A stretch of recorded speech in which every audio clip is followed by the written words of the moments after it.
En mi anterior informe sobre la Antártida, les comenté sobre características geográficas y climáticas de la región, sobre las investigaciones científicas más relevantes que se están llevando a cabo gracias a la comunidad científica internacional, sobre algunos misterios que sobrevuelan la Antártida, y además les relaté experiencias de vida de mis años como investigadora en el continente antártico. Por sus comentarios en la página de Misterios de la Humanidad, versión escrita, vi que lo que más les había llevado la atención era esto último. Así que voy a aportar más anécdotas, tanto al videoblog como a la página web. Repetiré igualmente algunos relatos del informe anterior.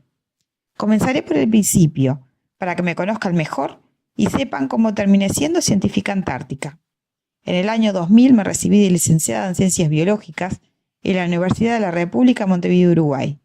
Me especialicé en biología y marina, y más en concreto en ecología y taxonomía de zooplancton, que son crustáceos acuáticos muy pequeños, que conjuntamente con las algas o fitoplancton conforman la base de la cadena trófica marina. También realizaba en ese tiempo análisis físico-químicos de agua. Mi primer cargo universitario lo gané por concurso de oposición y méritos de la Facultad de Agronomía, allá por el año 1998. Luego, sucesivos cargos de investigación como grado 1 en la Facultad de Ciencias permitieron que en el año 2005, a través de un proyecto que yo misma redacté y que fuera aprobado por el Instituto Antártico Uruguayo, conocido por sus siglas como IAU, me arrimara por primera vez al continente blanco. Los años 2013 y 2004 habían sido muy intensos para mí, ya que estuve participando en un proyecto del Inter-American Institute for Climate Change Research, o IAI, en vinculación con la NOAA. Estuve embarcada un par de meses navegando por el Océano Atlántico, primero en un buque de la Marina Argentina, el puerto de Ciado, y luego en uno de la Marina Brasilera llamado Antares. Mi actividad consistió en estudios de físico-química marina. Venía muy estimulada a seguir de largo con mi vida investigadora de campo. Soltera, sin hijos y sin mascotas a cargo en aquel entonces, tenía toda la libertad de viajar sin fecha de retorno.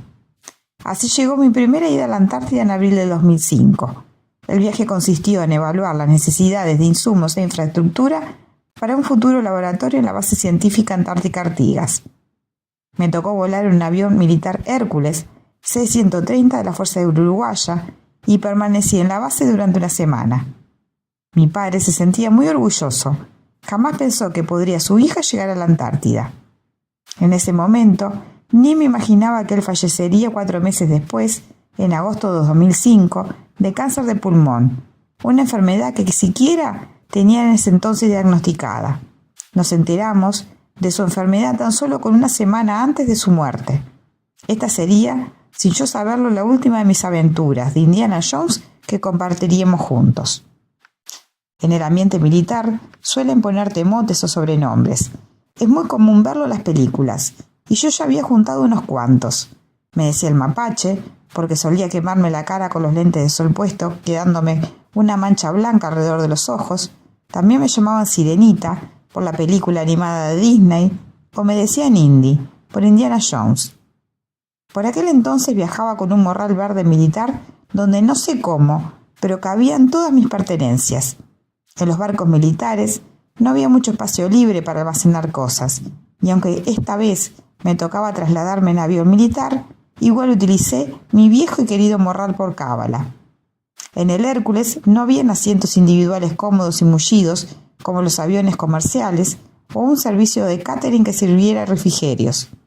Cada quien se llevó su vianda para el viaje y los tapones para los oídos por el ruido de los poderosos motores.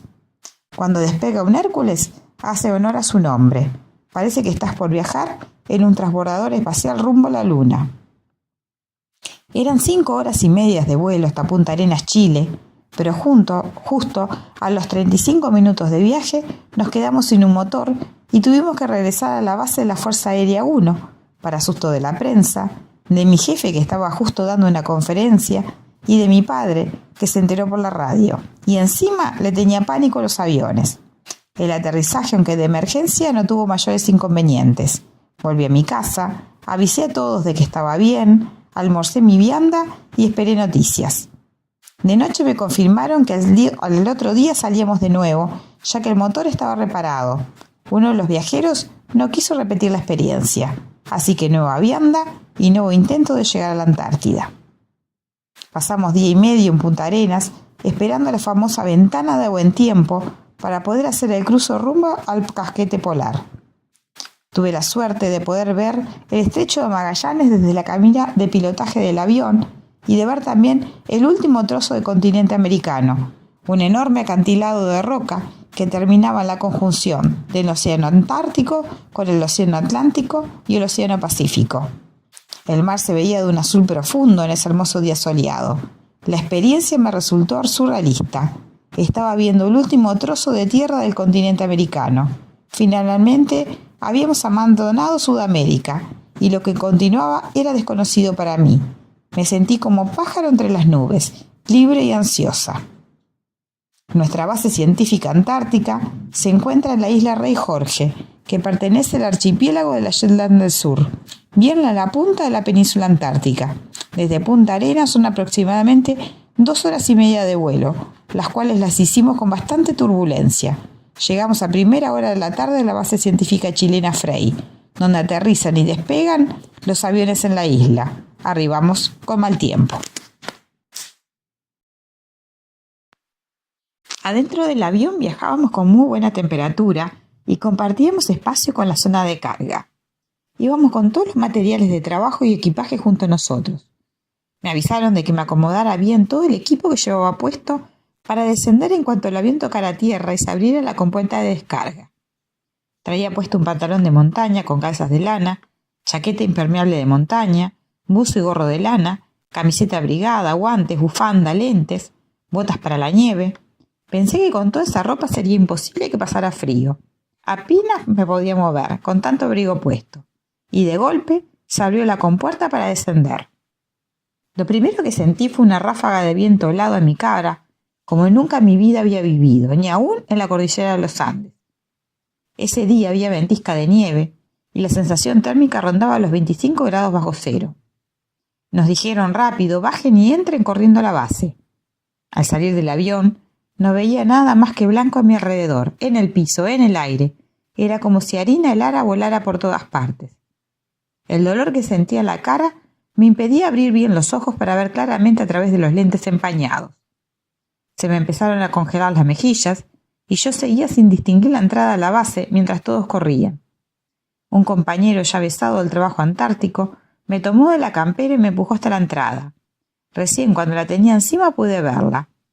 Luego me comentó que él sabía que allí estaba por su experiencia, por las tantas veces que había ido y no porque lo hubiera visto con claridad. Así que me quedé tranquila. Solo era cuestión de orientarse. No habíamos arribado a la Antártida su mejor día. Adentro de la base estaba agradable, una temperatura ideal y había mucha gente. Personas de todas las nacionalidades, chinos, coreanos, rusos, alemanes, chilenos, argentinos.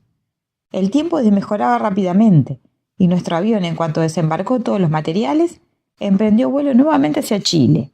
Y así quedamos nosotros, esperando nos vinieran a buscar en carga el personal de nuestra base. Me pegué una ventana y miré hacia afuera. Mi primera visión clara de lo que era la Antártida. Mis ojos estaban impactados con el espectáculo del blanco absoluto.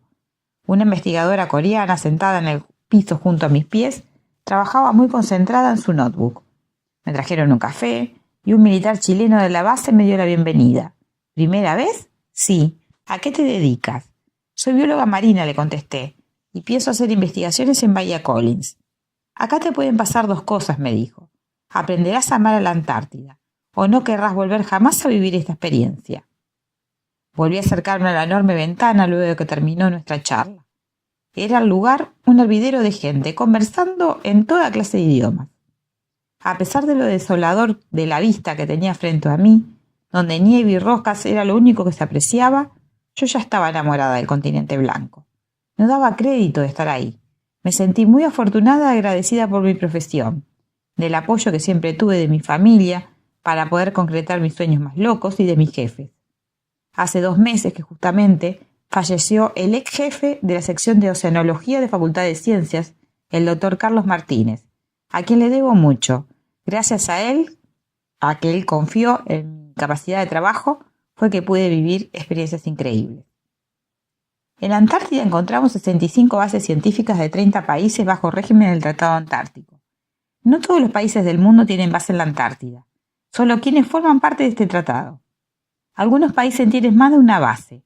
Las americanas, por ejemplo, son verdaderas ciudades operativas todo el año, siendo la base americana McMurdo la más grande de todas las bases antárticas y la base Amundsen Scott, una hermosa obra de ingeniería con construcciones geodésicas que se encuentra ubicada prácticamente sobre el polo sur geográfico. Las bases chinas se lucen por su tecnología de punta, siendo la base más inaccesible por su ubicación la rusa Vostok.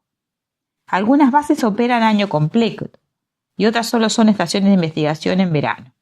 También hay refugios y campamentos. Todo depende de los recursos monetarios que cada país con base científica antártica asigna a sus instalaciones y a la investigación. Las bases se manejan con personal científico y personal militar. Aunque están prohibidas las operaciones con fines militares, solo se permiten actividades científicas. El personal militar es el encargado de mantener el buen funcionamiento de la base, de actuar en caso de traslados, evacuaciones y rescates, y de brindar apoyo operativo técnico al equipo científico. Los norteamericanos además poseen contratistas que dependen del Departamento de Defensa para poder realizar las tareas de mantenimiento de sus bases. El tránsito antártico por aire y por agua es importante. Estamos hablando de miles de personas durante el verano, aunque muchas menos durante el invierno. Usualmente, quien llega a comienzos del invierno a una base antártica no tiene más remedio que permanecer allí hasta que entre la primavera, debido a la inclemencia del clima, como para trasladar personal sin riesgo. Hay al menos un doctor por base y por grupo de base se cuenta también al menos con un quirófano para operaciones de urgencia, ya que debido a las inestables condiciones climáticas, es muy difícil el poder evacuar heridos. Por ejemplo, la base científica uruguaya en la isla Rey Jorge tiene alrededor a la base de Corea del Sur, Kim Se-hon, la base china, llamada la Gran Muralla China, la base chilena Capitán Frey y la rusa Bellinghausen. Si necesitamos atención quirúrgica urgente, la base chilena cuenta con el quirófano más cercano. Las dotaciones de personal militar según la base varían en cuanto a estadía, de 6 meses a un año, algunas hasta 2 años. Luego hay personal rotativo que puede trabajar desde una semana a varios meses. El personal científico básicamente rota todo el tiempo. En mi caso, lo máximo que estuve viviendo y trabajando en la base antártica uruguaya fueron 4 meses. Allí se cuenta con red de telefonía celular, teléfono fijo, internet y TV satelital. El tema de los alimentos es complejo. En la mayoría de las bases no se encuentra alimento fresco, solo congelado. Por lo tanto, hay que olvidarse de frutas o verduras frescas. Las que cuentan con esa clase de suministros son las que tienen acceso a la arriba de aviones y son muy pocas. Uno aprende rápido viviendo y trabajando allí de que si no llevamos lo que vamos a necesitar, difícilmente podremos conseguirlo allá. En uno de mis viajes me quedé sin crema de enjuague para el cabello el mes y medio de estadía. No pude conseguir ni en la base en la que estaba ni en las más cercanas. Teniendo cabello largo con el frío intenso y el viento quemándolo, o me lo cortaba o recurría a sustitutos. Solucioné el tema fabricando una crema casera con mayonesa, aguacate y aceite de cocina. Metí todo en una procesadora para licuar los ingredientes y luego lo pasé a un frasco que guardaba en la heladera para que no se echara a perder. Iba sacando de ese mejunje a medida que lo iba necesitando. No saben lo difícil que me resultó conseguir aguacates o palta, depende del país, la forma que se diga. Gracias al cocinero de una delegación científica de Ecuador pude darme el lujo. Así vives allá. Si necesitas algo, no es tan fácil conseguirlo. Las bases operan principalmente con combustible que se almacena en tanques gigantes y hay que reabastecer mediante transporte por barco u avión. Una operación que se vuelve harto difícil y peligrosa, tanto para el ambiente prístino antártico como para los operadores. Por ejemplo, en febrero de 2012 explotaba la estación brasilera Comandante Ferraz en la misma isla donde está nuestra base. El incendio originado consumió el 70% del complejo y dejó 2 personas muertas y varios heridos. Hay bases con operativas de punta, como ser la base belga Princesa Isabel, la cual combina materiales de construcción que no dañan el medio ambiente, posee uso limpio y eficiente de la energía y técnicas inteligentes de manejo de desperdicios. Así de seguras deberían ser todas las bases, pero cada país hace lo que puede en cuanto a dinero disponible y tecnología. En las bases que operan con relevos de hasta 2 años existen escuela, iglesia, estación de radio, gimnasio para el personal asignado a la base y para sus familias. Conocí militares chilenos que se mudaron a la isla con toda su familia durante los años de trabajo. Una experiencia increíble e inolvidable para los más pequeños. La vida es muy difícil allá por lo inhóspito del clima, pero la experiencia es hermosa, es como estar en otro planeta. En verano es de día todo el tiempo, la gran mayoría de las bases antárticas. En la base uruguaya se llega a ver un leve atardecer alrededor de la medianoche, un crepúsculo que los días de buen tiempo se aprecian en hermosos tonos, naranjas y rosados intensos. A las 2 de la madrugada ya es pleno día. Varias veces me tocó salir a trabajar a las 3 o 4 de la madrugada con el sol en el punto más alto. En invierno es al revés, prácticamente solo noche. Las estrellas se ven impresionantes por la claridad de la atmósfera y la ausencia de contaminación lumínica. Los paisajes son de ensueño, pero el clima cambia radicalmente de un momento a otro. Puedes tener sol y cielo despejado, y en 20 minutos estar inmerso en una gran tormenta de nieve y viento, que no te deja ver más allá de medio metro. Mucha gente ha muerto debido a esto, desorientados y perdidos, a metros de su propia base. Por ello, en aquellas bases que se encuentran sobre el continente y que están sujetas a los fenómenos atmosféricos más extremos, se recibe un curso de supervivencia al ingreso, que es obligatorio. No te dejan salir de la base hasta que no lo tienes realizado y aprobado. El acceso a las bases mayoritariamente es vía aérea o barco. Allí se vive en comunidad. El personal va de visita de una base a otra en vehículos llamados carriers, o en motonieve, o a pie si estas bases se encuentran cercanas. Se le recibe a todo el mundo con las puertas abiertas. A cualquier hora del día o de la noche puede aparecer alguien necesitando refugio, un café, comida, información científica u otro tipo de ayuda. Estando en la Antártida he tenido que hacer de traductora con personas de las más diversas nacionalidades y culturas. Es como vivir en las Naciones Unidas. Regreso ahora nuevamente a mi historia personal y continúo con mi relato de experiencia de vida. Luego de aquel increíble viaje de una semana a la Antártida en el 2005, sin dudas que decidí que regresaría con más tiempo para investigaciones y monitoreo ambiental marino. Había comenzado una maestría en biotecnología, pero al fallecer mi padre dejé los estudios y me concentré en mi cargo de laboratorio de oceanografía de la Facultad de Ciencias y en arreglar la casa que él me heredó para mudarme a vivir allí. Llegó fin de año y yo estaba bastante triste, no deprimida, ya que me era imposible darme tiempo para el dolor. Ahí me avisan del IAU, del Instituto Antártico Uruguayo, que había una oportunidad de trabajar en la base uruguaya durante enero del 2006. No lo pensé 2 veces. Estaba agotada. Había sido un año muy intenso y necesitaba viajar. Así que embarqué en el buque militar Robo Artigas, mi segundo viaje a la Antártida, pero el primero hasta allí en barco. Justo era además el viaje inaugural del buque Artigas hacia el continente helado.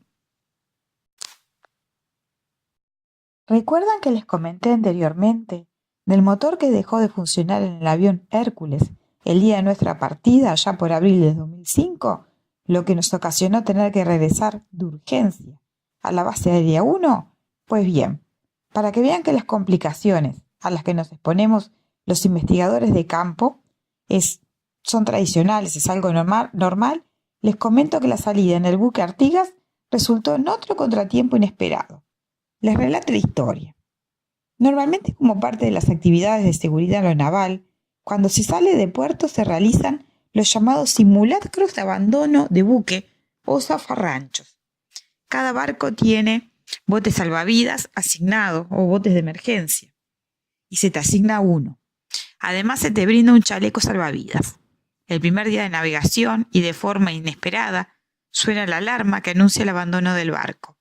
Tienes que tomar tu chaleco salvavidas, tu morral con tus suministros de emergencia, que suelen ser mudas de ropa dentro de bolsas Ziplocs, unas barras de cereales o paquetes de galletas saladas, por ejemplo, una botella de agua y medicamentos que vengas utilizando. Con ello se sale a cubierta por la vía de evacuación más rápida y te diriges a tu bote salvavidas asignados, donde un oficial normalmente está a cargo y te pasa una lista. Este procedimiento, dependiendo del comandante a cargo, se repite entre 1 a 2 veces. Los barcos, que suelen navegar siempre con el mismo personal a bordo, lo repiten una sola vez. En el caso del Artigas, iban varias personas que nunca habían navegado en ese buque. Era un barco comprado a Alemania. Sinceramente, un laberinto de corredores todos iguales, poco generalizados y los carteles en un idioma que yo desconocía. Ese primer día de navegación andaba como perdida, sin movilizarme mucho hasta que me orientara. Realizaron un simulacro a primera hora de la tarde, otro a última hora de la tarde, y me imaginé que con eso ya sería suficiente. Habíamos partido un 3 de enero, así que imagínense el escenario. Pleno verano al sur del Ecuador. Un calor sofocante y nosotros dentro de una gran lata de metal diseñada para navegar nada más ni nada menos que en el Mar del Norte, con fríos árticos. Navegábamos con el aire acondicionado toda marcha, pero nada lograba enfriar esa gran lata cerrada. Como soy noctámbula, a la medianoche me dispuse a ver una película en la sala principal de descanso. Ahí aún usábamos el VHS en ese tiempo. En ese momento escucho que suena la alarma. No podía creerlo, hace ahora haciendo un simulacro. Veo que los oficiales salen y yo me quedo tranquila en el sofá concentrada en la película, en hojotas y equipo deportivo de verano. Luego de unos minutos de escuchar mensajes entrecortados por el intercomunicador y de percibir tanto movimiento en el pasillo, decido salir a ver qué sucedía. Pensé que si faltaba el simulacro, iba a terminar cayendo muy mal a la dotación naval ya en mi primer día a bordo. Resulta que al abrir la puerta huelo humo, y al salir al pasillo veo que el humo era intenso. Ahí recién pude escuchar claramente el anuncio que decía por el intercomunicador: «Esto no es un simulacro, esto no es un simulacro». Me quedé petrificada. Había un incendio a bordo. Quise llegar a mi camarote a buscar el chaleco salvavidas en mi bolso, pero me perdí por los pasillos que aún desconocía, y eso que mi camarote estaba a 2 pasos. Me desorienté por completo por los nervios. Por suerte un oficial vio mi situación y logró sacarme, aunque no llevara mi equipo de emergencia, ya que escapar del humo era lo prioritario. Y ahí quedé, tranquila, encubierta junto con el resto, mientras un grupo se esforzaba por apagar el incendio. Ya estábamos navegando a la altura de Mar del Plata, Argentina, y muy alejados de la costa, en pleno océano Atlántico. La noche estaba fresca y encima nublada. Mi instinto de supervivencia me hizo evaluar rápidamente la situación. Si tenía que saltar a las aguas agitadas sin luna y sin estrellas, podría perderme mucho antes que ahogarme, porque la visibilidad en la noche era casi nula, y en caso de incendio, los generadores de los barcos suelen apagarse. Había hecho un curso de orientación a través de las constelaciones para el hemisferio sur. Me hacía sentir más segura mientras navegaba, pero esa noche no serviría de nada. Me asomé por la borda, y el mar agitado me resultaba tan terrorífico como el incendio. Una buena compañera naval me ofreció un abrigo, ya que ella sí había podido llegar a cubierta con su bolso de emergencia. Y quien resultó ser luego uno de mis mejores amigos y uno de mis amores más queridos, se acercó a bromear de que, ser necesario, saltaríamos juntos y tomados de la mano, como en la película Titanic. Recuerdo como si fuera hoy que ambos nos volvimos a asomar por la borda y, viendo lo que nos esperaba, automáticamente dejamos de hacer bromas al respecto. Lo que más me llamó la atención de todo lo que ocurriría esa noche fue la tranquilidad que demostrábamos tener todos, por fuera al menos, ¿no? Porque nadie manifestó temor al mundo, ya que sabemos muy bien es contagioso y en esos casos muy contraproducente. Finalmente el incendio fue extinguido. Se había originado en uno de los depósitos del barco debido a un cortocircuito. Continuamos con la navegación como si no hubiera pasado nada. Allí comencé a encomendarme a mi padre como santo personal. Tenía largas conversaciones con él en sueños. Lo sentía cerca y me hacía sentir segura. Además, si me llegaba a suceder algo, sentía que él estaría del otro lado esperándome, y eso me tranquilizaba mucho. Días después, arribamos al puerto de Ushuaia, nuestra primer parada, y mi primera vez en la ciudad más austral del mundo, una hermosa localidad que recomiendo visitar. Allí el barco se reapostó combustible, agua potable y suministros alimenticios como para seguir rumbo a la Antártida. Junto a nosotros estaba el barco insignia de la National Geographic para documentales antárticos, el Endeavour, el cual me volví a cruzar en mi tercera visita a la Antártida, el mismo puerto y también en enero, pero de 2008. La noche que arribamos al puerto de Ushuaia salí a tomar cerveza y a bailar con mi amigo. Juntos vimos el amanecer a las 2 de la madrugada.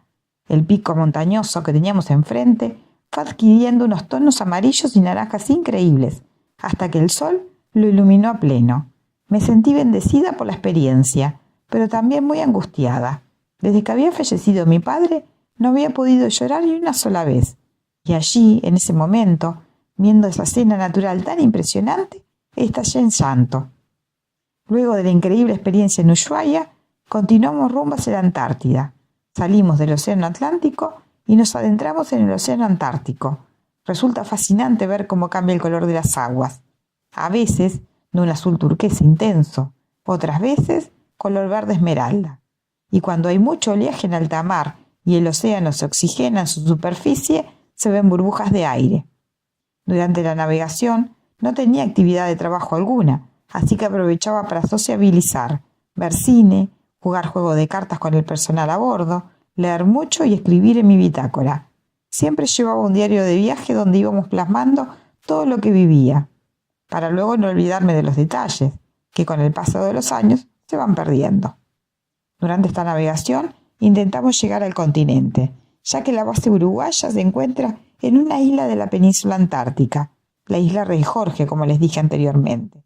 Pretendíamos visitar la base antártica Argentina Esperanza y un refugio de investigación uruguaya para las actividades de verano. Pero el tiempo no nos ayudó. Había mucho viento, unos 25 grados bajo cero, y el barco corría riesgo de ser empujado contra las rocas de la zona costera encallando. Así que tuvimos que retornar a la isla Rey Jorge.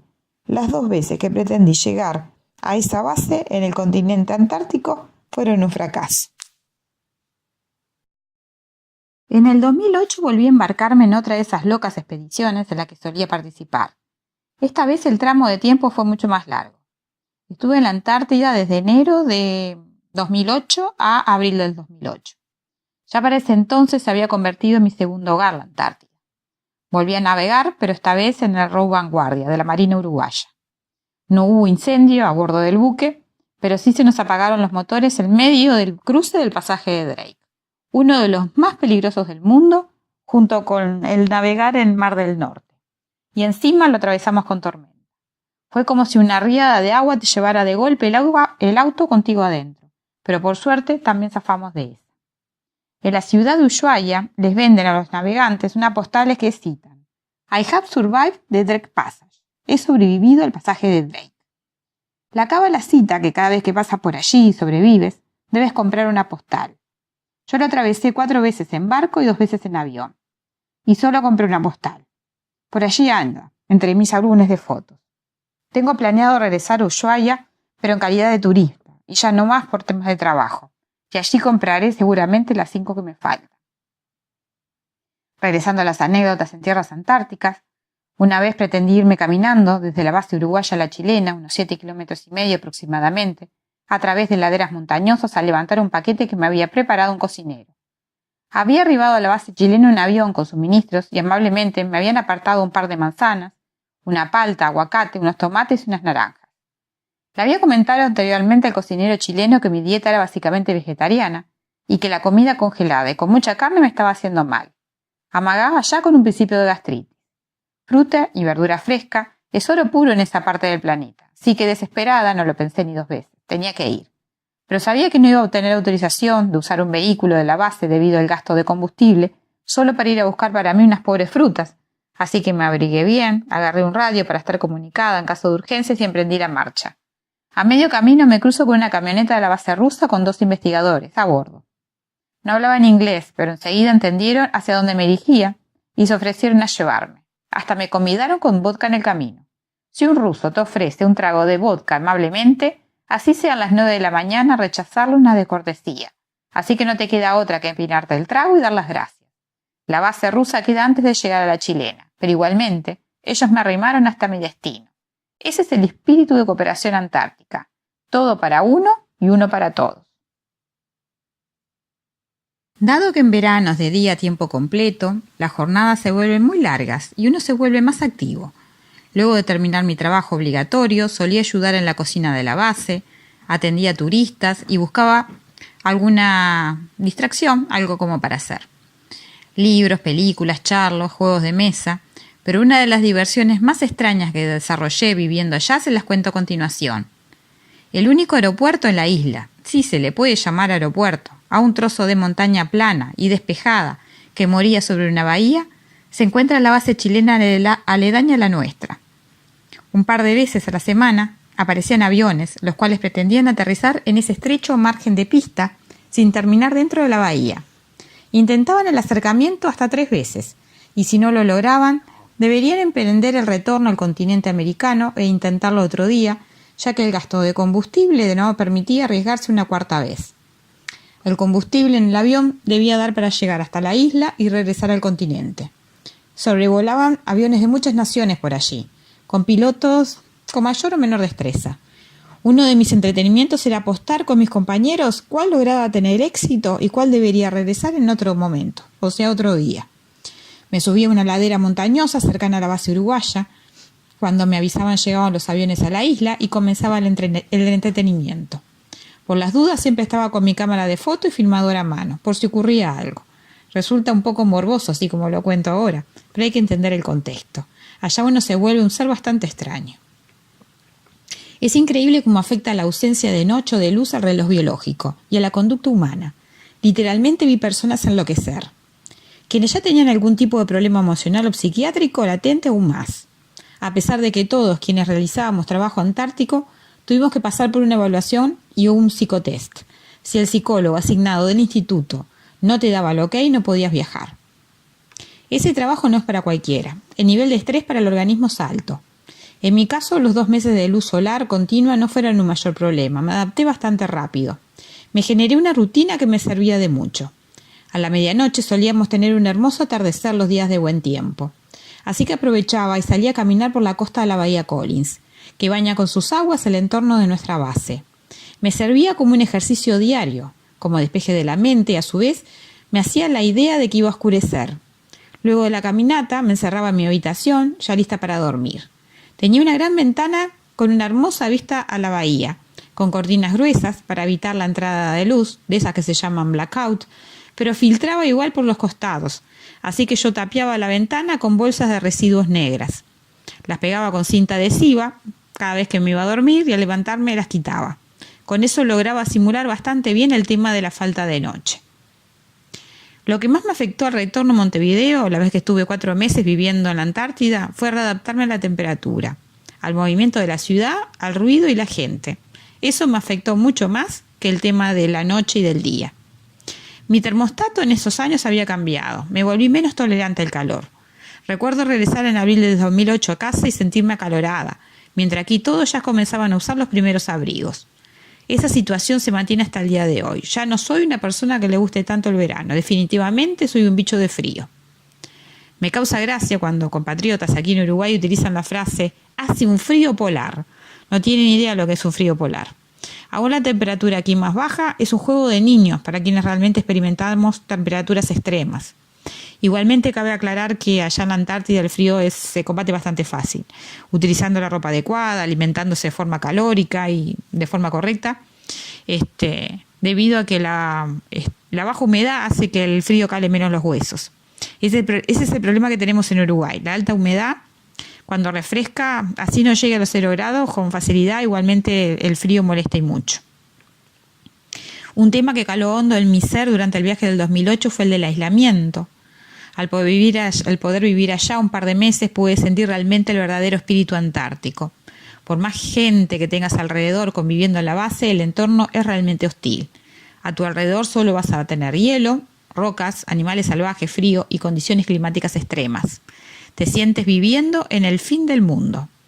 El fuerte viento genera un continuo sonido de fondo que puede enloquecer con el tiempo a las personas.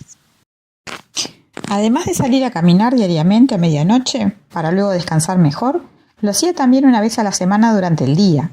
Solía llevar una gran bolsa para juntar basura.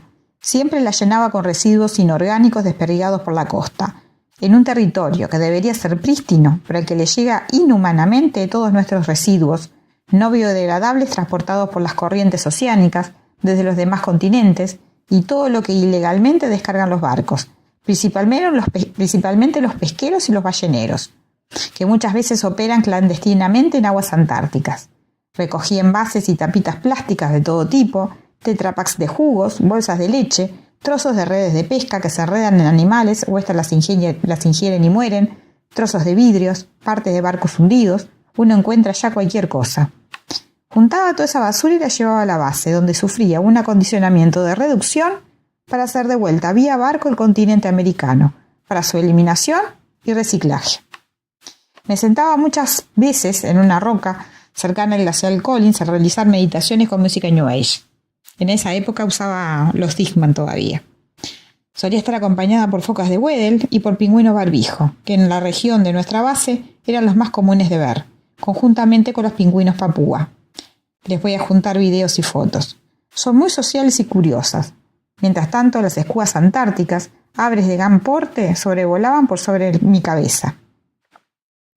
A mí me encantaba el silencio y el aislamiento. No lo sentía como algo negativo, me permitía conectarme mejor con la naturaleza. Sinceramente, el regresar de nuevo a la civilización humana me causaba más desasosiego que estar allá. Pero no a todos les ocurría esto. Muchas veces mucha gente se deprime trabajando en la Antártida. Se ponen de muy mal humor y continuamente están diciendo que extrañan algo, ya sea el ir al estadio, a ver un partido de fútbol los domingos, a un shopping, la gente, el ruido de la ciudad, determinadas comidas, la familia, el calor, etc. Yo solo extrañaba las frutas y las verduras, básicamente, las verduras frescas. Por el resto estaba todo perfecto. Allá la vida es más simple, más básica, aunque es más riesgosa y más comprometida, a estar atento uno a cada paso que se da. Durante mis 3 periplos de investigación antártica conversé con científicos de todas las ramas y nacionalidades. Con algunos trabajé en conjunto y con otros solo intercambiamos resultados de nuestras investigaciones. Recuerdo una investigadora chilena del área de la botánica que me la crucé de regreso al continente en el avión Hércules durante mi primer viaje. Ella estaba realizando cultivos hidropónicos en la base chilena para poder cultivar lechugas, con lo necesario de la verdura fresca para las dotaciones humanas en esa parte del planeta. Conversaba también mucho con glaciólogos, ya que allá se junta gran parte de esa tribu, por estudios actuales de cambio climático y también de antiguas condiciones climáticas y biológicas en el territorio antártico. Otro grueso de la investigación antártica con el que solía relacionarme era con quienes trabajaban como yo en fisicoquímica de aguas y estudios de plancton marino. Realizamos reuniones conjuntas cuando contingentes científicos transitaban la zona. Todos ansiaban compartir sus experiencias y relacionarse con colegas. Conocí también periodistas, directores de cine y hasta un cura ortodoxo ruso de la Siberia, que en verano iba a la Antártida. Oficiaba todas las religiones en la única iglesia que había en la isla. Tenía desde la Biblia y el Corán. Increíblemente, ya nos habíamos cruzado un año antes en un barco ruso en el que yo estuve trabajando. En ese momento, él se trasladaba en el buque de investigación ruso Sergei Vavilov desde Rusia hacia la Antártida, con una iglesia de madera desarmada en la bodega. La iglesia se armaba encastrando sus maderas parte a parte, sin remaches, lo que hace posible que no se desarme al estar hoy instalada en la cima de una hermosa ladera de piedra y hielo, que aumenta y disminuye en su tamaño del invierno al verano. Es una iglesia de cuento de hadas, que no necesita calefacción porque es impermeable al frío. Los incas usaban el mismo sistema en la construcción de sus templos. Las piedras iban enclastradas unas con otras y no pegadas, para que pudieran disipar energía y generar rozamiento durante los sismos. Por eso aún permanecen sus antiguas construcciones en pie. Ese viejo sistema funciona aún hoy en terrenos móviles por retroceso y avance de hielos. Es una técnica de construcción básica y muy útil. ¿Qué probabilidad hay de cruzarte un día con un monje en un barco ruso y un año después volver a encontrarte a esa misma persona al entrar en la única y pequeña iglesia que hay en una isla remota de la Antártida? Yo te conozco, le dije en inglés. Él no me recordaba, pero cuando le describí nos habíamos cruzado año atrás en el Sergei Vavilov, navegando por el río de la Plata, ahí se le iluminó el rostro y me contestó, sí, ese era yo. A este mismo monje lo vi un día de terrible tormenta de nieve salir de su iglesia vestido solo con su túnica negra. Se veía con el viento que no llevaba pantalones debajo, solo unas medias cortas y botas, unos borcegos. La sensación térmica rondaba los 20 grados bajo cero, nada frío para quien se cría y vive en la Siberia. Se dirigió a nuestro avión Hércules de la Fuerza Aérea Uruguaya que estaba por partir en pista y con una bola de metal dorada con humeante incienso bendijo el avión para que su buen retorno al continente americano. Mientras todos subían despavoridos hacia los búnkers por la tormenta de viento y nieve, yo incluida obviamente, y el avión a continuación muy rápidamente tomaba vuelo antes de que se congelara el combustible en sus tanques. El monje regresó muy tranquilo de la iglesia caminando. Solo se veía el blanco absoluto de la nieve, el hielo y la mancha negra de su túnica que se disipó en los minutos en medio de la tormenta. Yo observaba todo tras una ventana dentro de la base chilena. Durante mis estadías antárticas, vi glaciares enormes comenzar a derretirse por el cambio climático.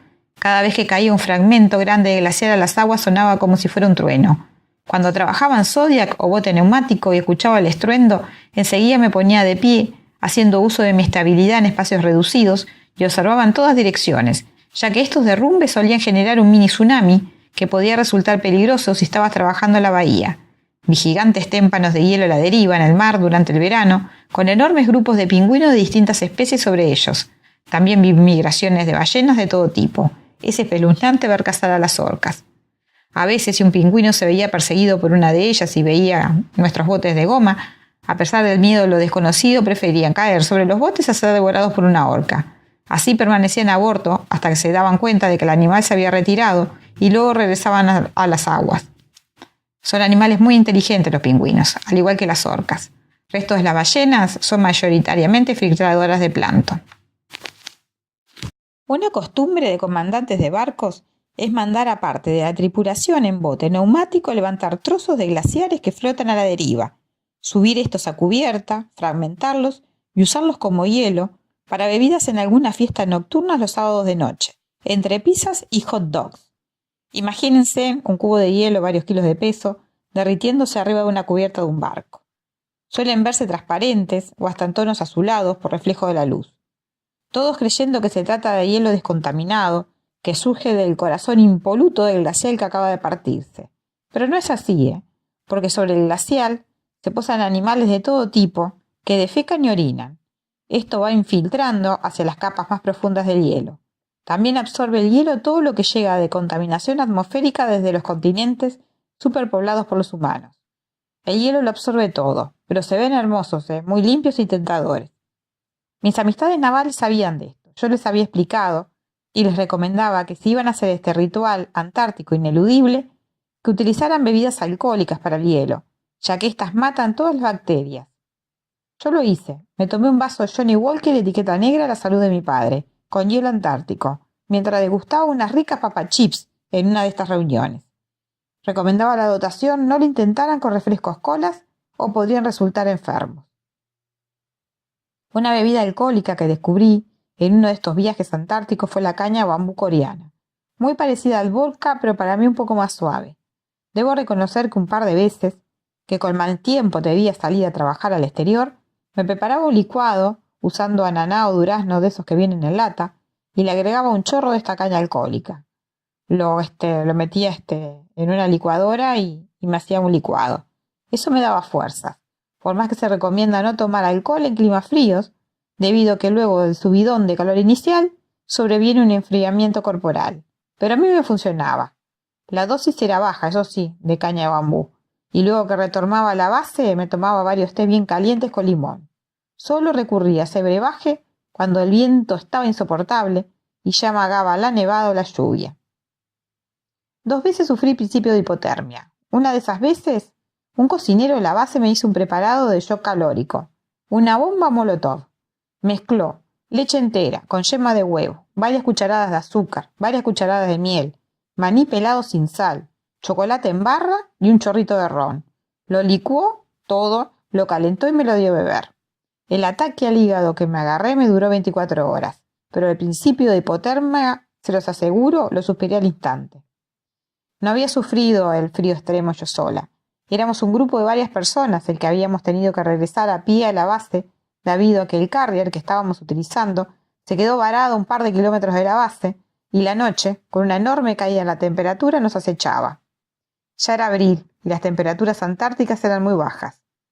Mis compañeros varones no solo se tomaron 2 tazas de ese cóctel molotov a la llegada a la base, sino que rato después cenaron guiso de lentejas.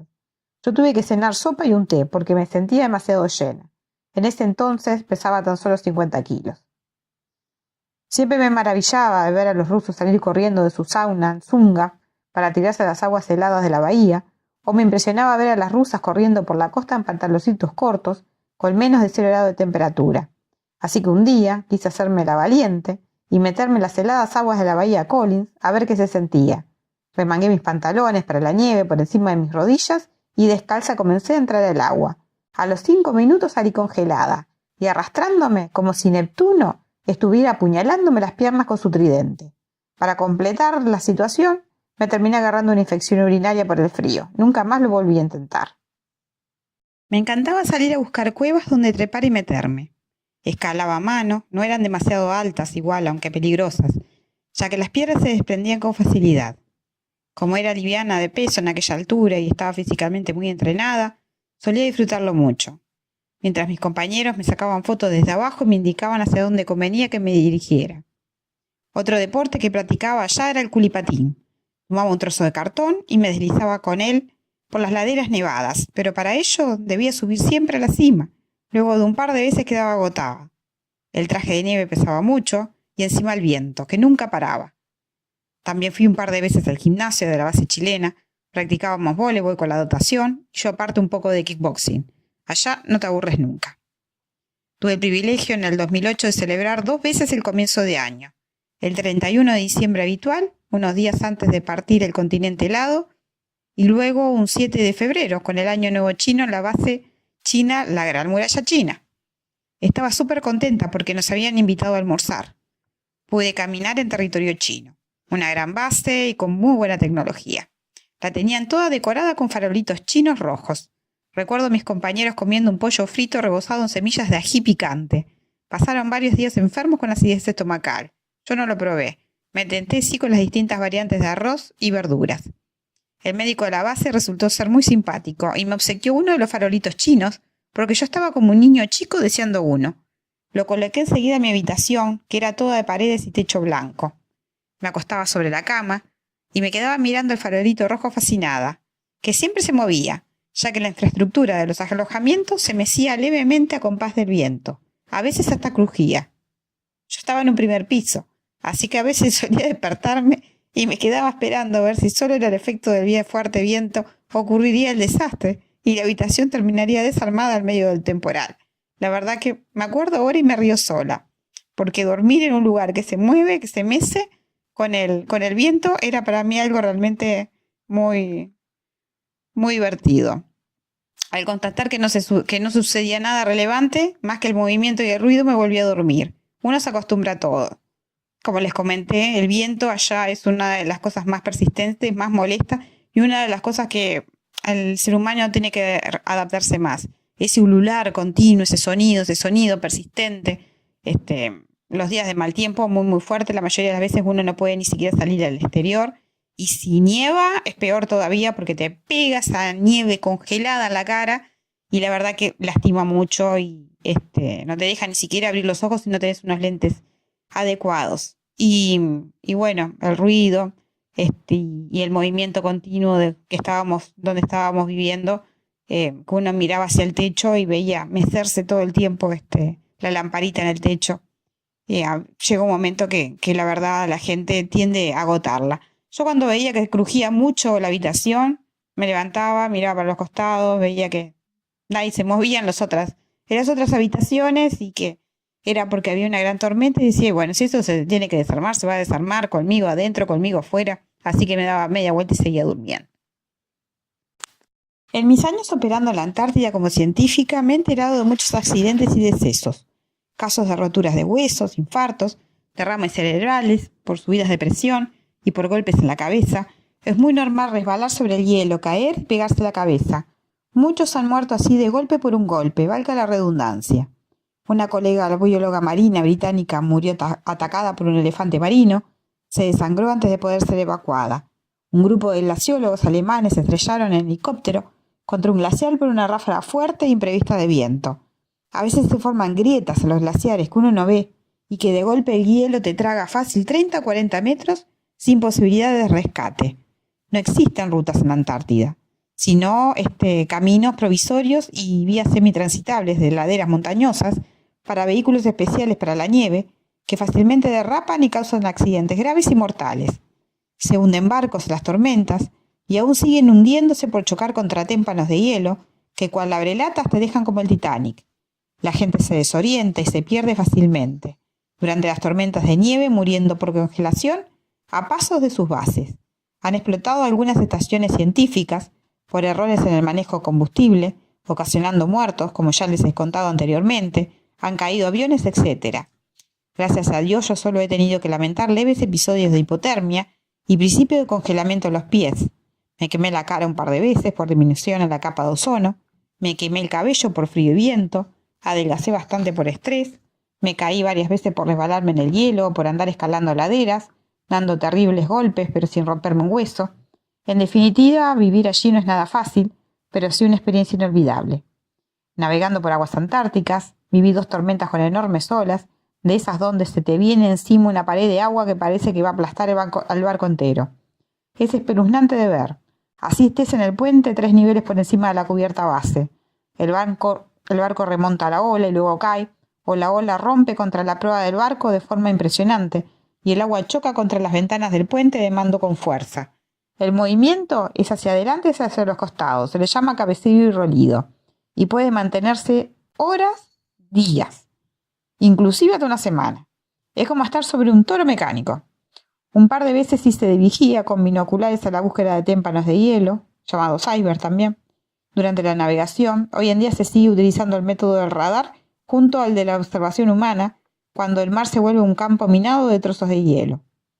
Sin dudas, a pesar de todo lo bueno y lo malo que se pueda vivir en un clima tan extremo y desolador como la Antártida, esta resultó ser por años mi segundo hogar. No sé si volvería. Así como tengo los mejores recuerdos de experiencias increíbles, también tengo fantasmas que me acechan de los malos momentos. Allí se descubre lo mejor y lo peor del ser humano, y lo más bello y lo más peligroso de la naturaleza. Llevaré en mi alma la Antártida por siempre. Ha sido de las mejores experiencias que he tenido en la vida. Quien logra superar el aislamiento y el frío de allí, jamás vuelve a sentirse solo en ninguna otra parte del planeta. Espero que les haya gustado.